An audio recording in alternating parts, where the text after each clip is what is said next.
In the news this week, international concern for the plight of Iraq's Christians.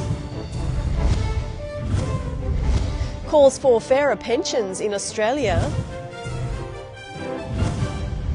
And the Bible comes to life in Bucharest.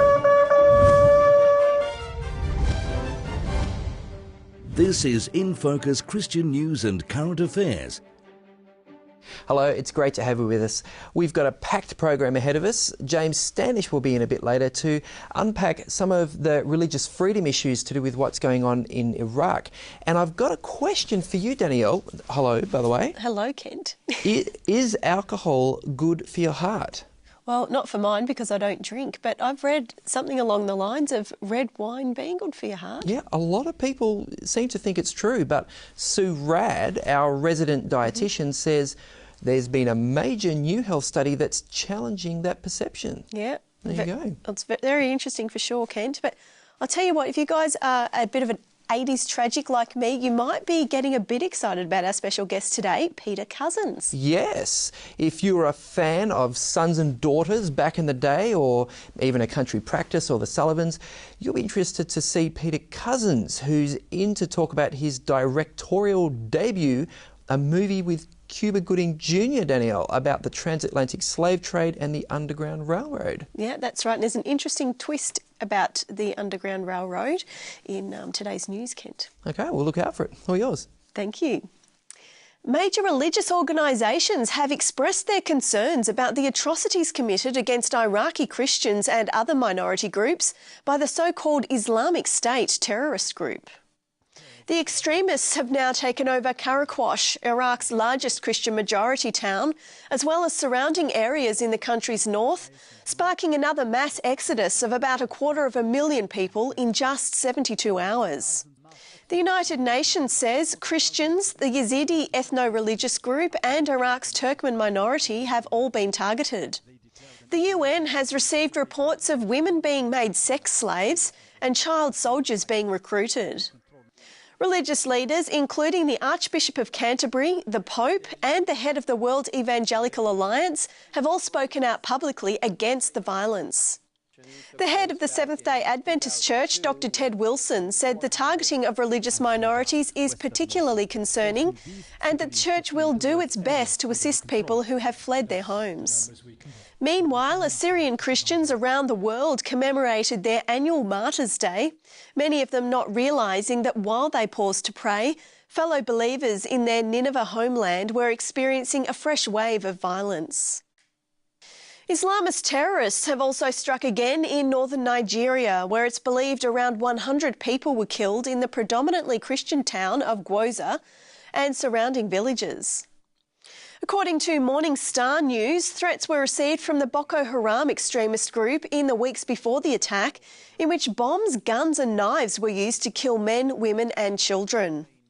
Houses, shops and churches were also burned in the attack, which prompted about 260,000 people to flee the area, many over the border into neighbouring Cameroon. And still in Africa, the Society of Friends, better known as the Quakers, has begun setting up what they call the new Underground Railroad to help gay, lesbian and transgender people escape Uganda's tough anti-homosexual laws. According to their website, the coalition relies on local organisations and individuals in Uganda and is supported by a Quaker group south of Seattle in the USA. The Society of Friends was heavily involved in America's original Underground Railroad, a 19th century network of secret routes for escaped slaves. The modern-day Friends say that so far they've helped more than 270 Ugandans escape to countries where they won't be prosecuted for their sexual behaviours. In the wake of what's been widely criticised as a punishing budget for Australia's poor, Christian social services are renewing their calls for a fairer regime of welfare payments. According to The Age, the Salvation Army and Anglicare have now gone public in their support of a Catholic social services plan for an independent body that would set the levels of pensions and other social security benefits. The welfare agencies say the nation's poor are victims of political agendas and should instead be supported according to their need by payments that increase along with economic indicators. The Australian government is currently reviewing the nation's system of pensions, benefits and allowances, but has so far rejected any suggestion that it should allow an independent agency to set their levels. Guatemala's President, Otto Perez Molina, has welcomed an Adventist initiative that will encourage holistic health and well-being for the Latin American nation. The President spoke at a regional youth congress of nearly 6,000 young Adventists from around Central America and the Caribbean. He announced that the government has adopted and will soon be launching the church's I Want to Live Healthy project. Both the government and church leaders encouraged the young people present to be positive agents for change in their homes, churches, universities and workplaces. Young people in Solomon Islands have seen firsthand the impact of the Bible on them and their peers. At a recent nationwide youth event in the capital, Honiara, 97 people were baptised as stories were shared about the impact of the Bibles and Discipleship Training program provided through the World Changes Adventist Youth Ministry initiative. In the last 3 years, we have distributed over 200,000 World Changer Bibles throughout the South Pacific. And so we're really excited about that. It's this Bible right here. And young people, they come, they get trained, they can use this Bible, they can share their faith with others. And yeah, they feel ready and equipped to do that. Anybody can do it. It's simple. In Romania, tens of thousands of people have visited a recreated biblical village set in one of the largest parks in the capital city of Bucharest.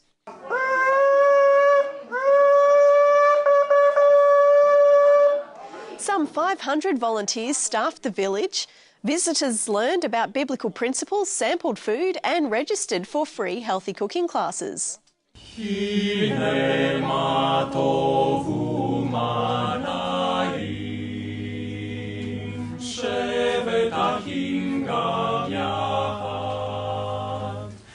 The Bible Village outreach was supported by the Seventh-day Adventist Church. Making the Bible come alive also seems to be the aim of a Californian book designer, Adam Green. His idea for a Bible without chapter or verse numbers has attracted more than $1.4 million from online supporters. The Bibliotheca project encourages readers to approach the Bible as a book to be read as a coherent whole, rather than something to be dismembered and examined verse by verse. The layout and materials used will make the 4-volume Bible look less like an encyclopedia with multiple columns, subheadings and footnotes, and more like a hardcover novel. Nearly 15,000 people around the world have pledged $1,000 each to get their copy of the Bible and to fund its production. And that's it for the news this week. Kent. Thanks, Danielle. But a Bible for $1,000 in 4 volumes. I don't know. I'm not sure about that. Yeah, I suppose it could be seen as a lot of money, Kent, but if you compare the cost of, them years ago being handwritten. Yes, yeah, those handwritten manuscripts. And the lives probably lost. A couple of years' wages or something. We'll take a short break now. I'll be back in a sec with James Standish.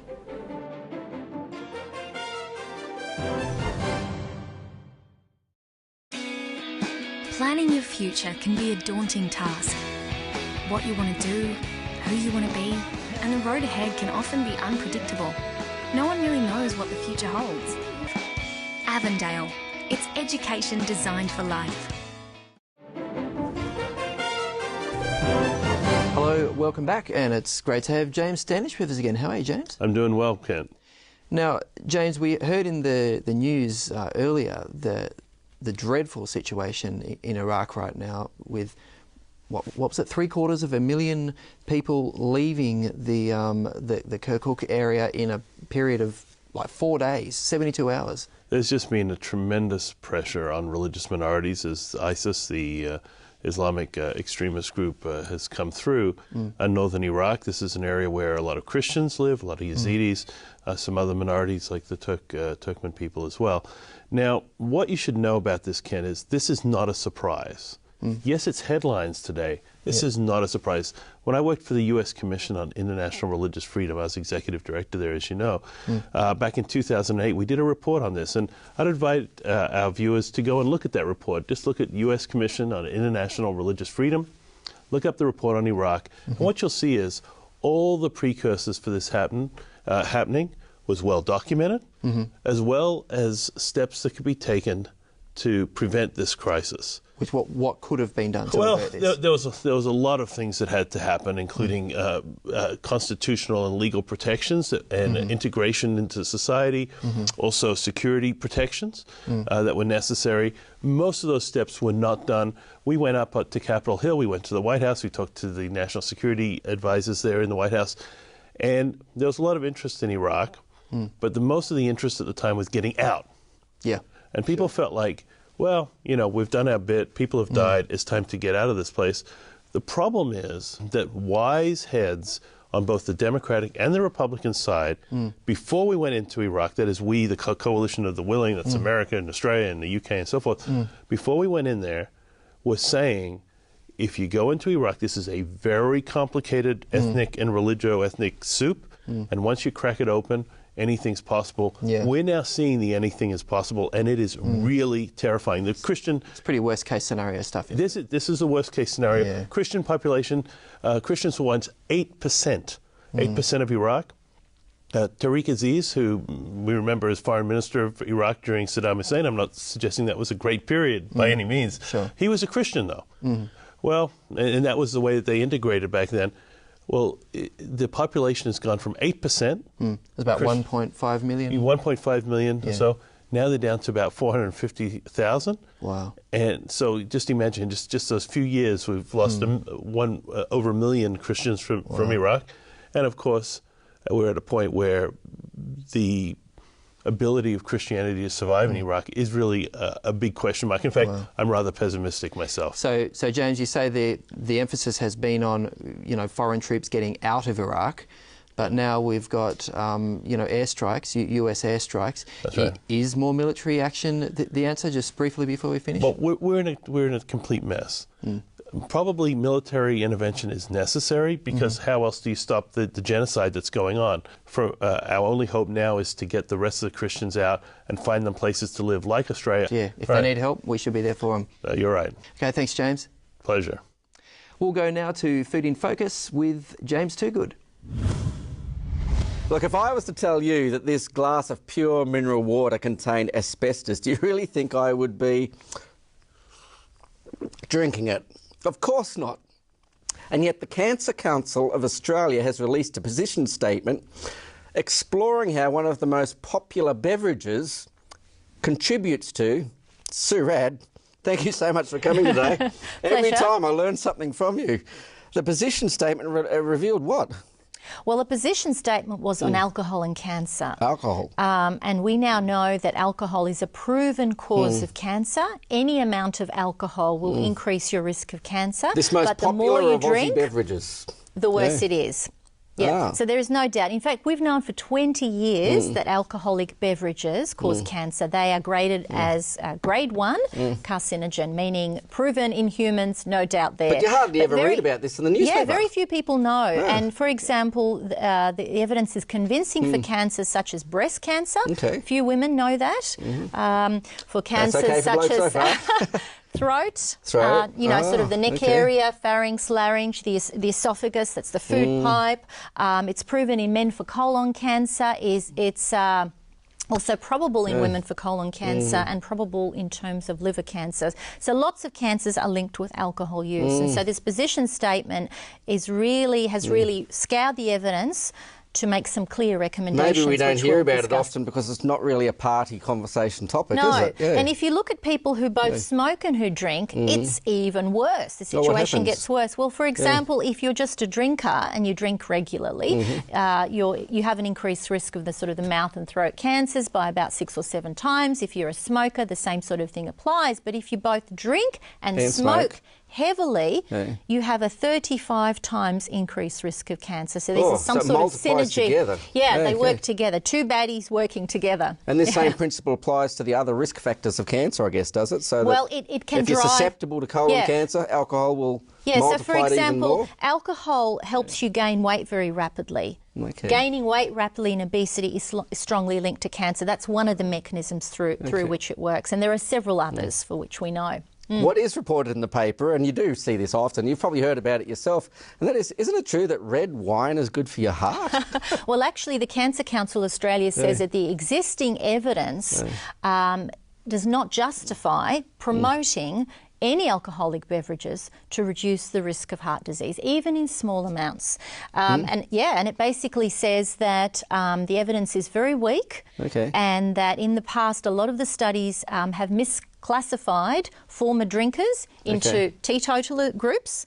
And, you know, when you're a former drinker, if you've already got some ill effects of alcohol, you bring them along with you.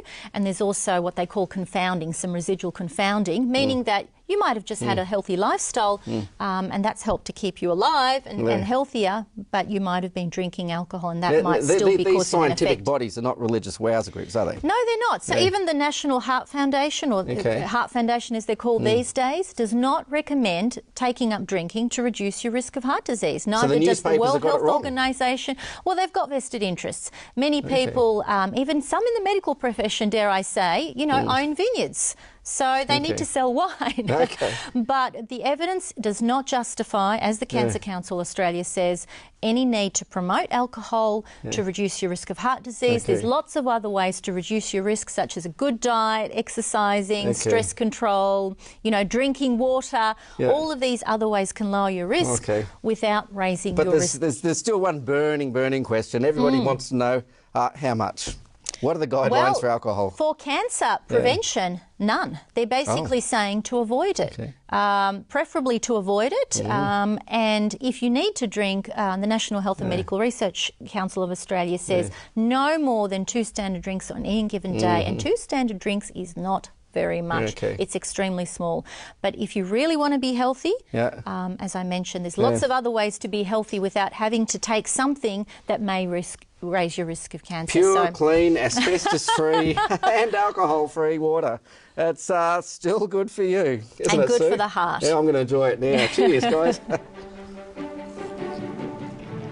Nice for the twist, isn't it?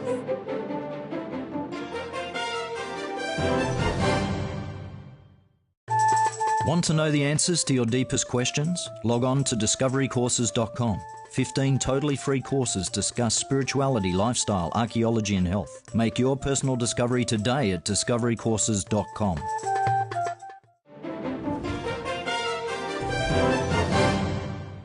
Hi, welcome back. Well, you may remember him from Country Practice, or maybe Sons and Daughters, or even McLeod's Daughters. We've got in the studio today Mr. Peter Cousins. How are you, Peter? Good, Ken. Really good to be here. It's a very bright set. Yes, not like those moody sort of drama sets that you're used to, perhaps. No, or even the sets back in the 80s. So you're a bit of an Australian television legend, then, are you? How does that feel?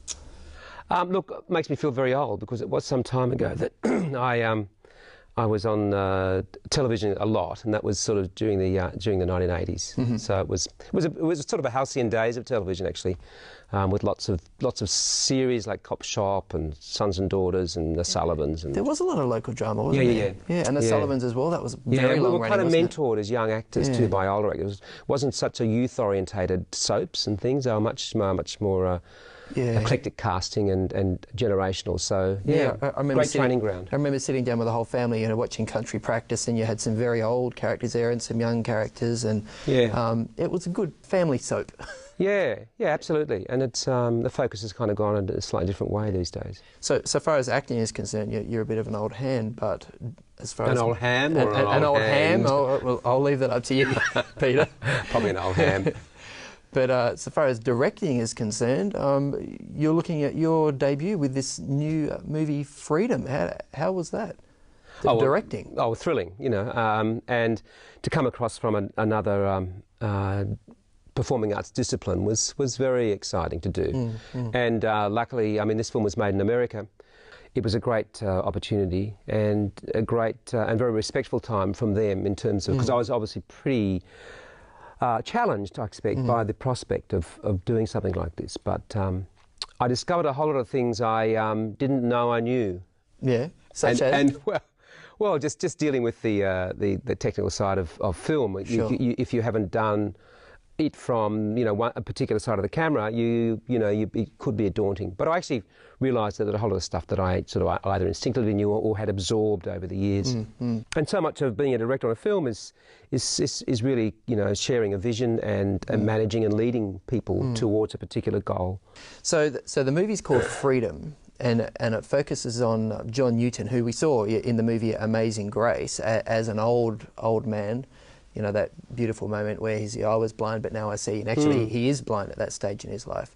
But they really stole the title that your movie should have had, because your movie is actually more about John Newton than theirs. That's one of the main stories there. Look, a third of the film is about John Newton, and we use that story as a way of I expect it's part of the inspiration of our main story, which is a family of slaves escaping with the help of the Underground Railroad, which was a secret network of people who guided these slaves to freedom in Canada. And on the way, a story is told about John Newton and his moment of catharsis in the middle of the Atlantic. He was a slave trader himself at one stage, but was converted. Yeah, and we see his conscience being totally ripped apart as he deals with what was acceptable by Christians, by everyone. The slave trade was something which was just part of the way things were, part of the way the economy worked. So. Yeah. And so we see that, and we also see and understand the legacy, which was Amazing Grace, the song, and that song plays a part, I expect, in the catharsis of our leading slave who's escaping, who's played Samuel. Samuel, who's played by Cuba Gooding Jr. Cuba Gooding Jr. I want to ask you about Cuba Gooding Jr., but let's, just for our audience's sake, rather than talking about the film, let's have a look at a little bit of the trailer, so you can get a feel for what it's about. This story, although set in the past, is about the future, where I know freedom is.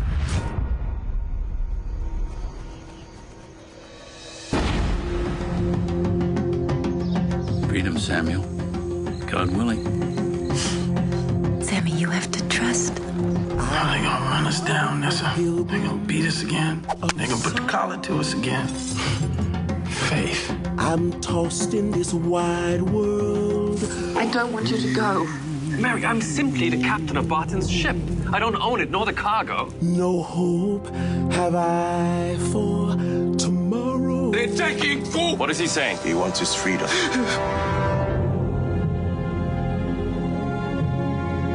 Captain Newton, so like you, Samuel, confronted by his past. A soul without a compass.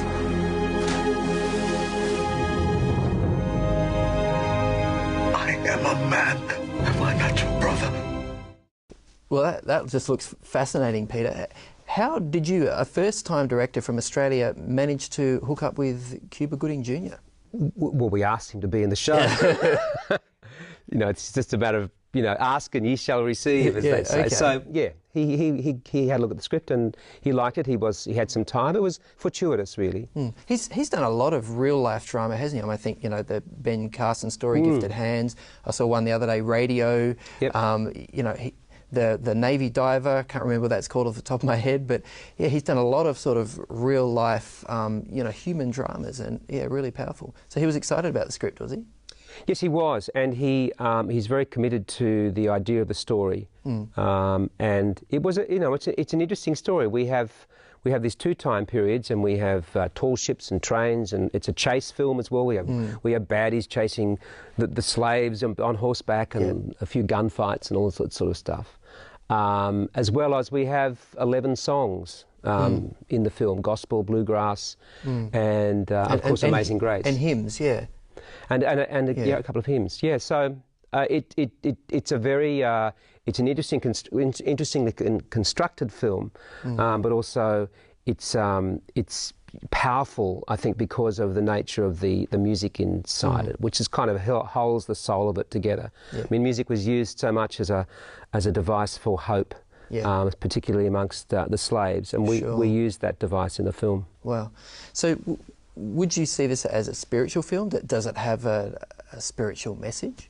Oh, most certainly. And it's also about forgiveness. Like freedom really is determined or dependent upon one's ability to forgive, as well as freedom being all those other things, and it means many different things, obviously, to different people. But it's certainly a film which faith-based and Christians will have no trouble taking their secular friends to. It doesn't sermonise or evangelise. The parable within it is obvious, but at the same time, it's very accessible to anyone in the general public. Yeah, okay. So you've tried pretty hard not to, I guess, have this obvious sort of evangelistic moment where, you know, well, now's the big conversion. Or... Yeah, well, no, I mean, and it's sort of like, you know, why preach to the converted? You know, so, but at the same time, it does affirm, you know, the concept of hope, and that we are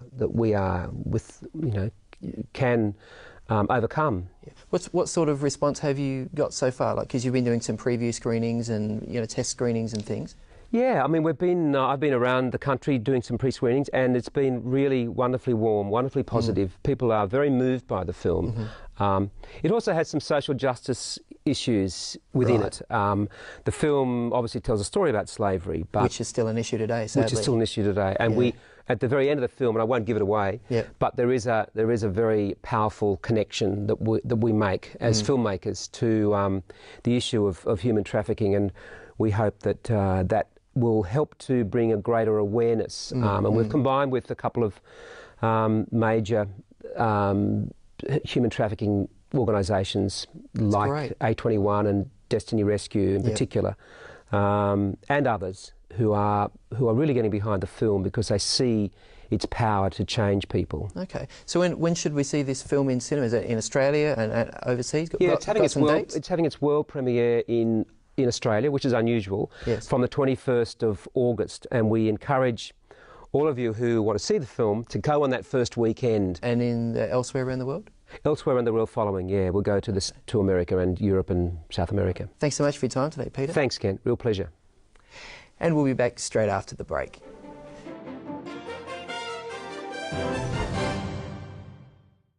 Signs of the Times, a magazine for a world on the brink.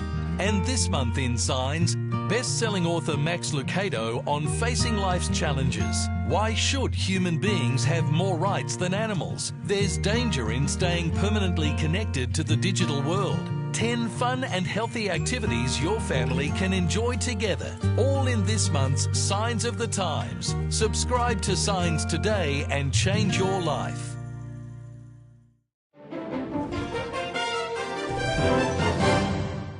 Hello. Well, I guess that just about wraps it up for us, Danielle. It does indeed, Kent. Now, what was the date, just before we go, for Peter Cousins' film again? I think it is August the 21st, so that's just a couple of days away at selected Hoyts and event cinemas. It'll be interesting to see, what sort of reaction it gets from Christian audiences and, I guess, mainstream audiences as well. Yeah, absolutely, Kent. Well, thanks for your company this week. We'll see you next time on Record in Focus. Don't forget to check the website. God bless.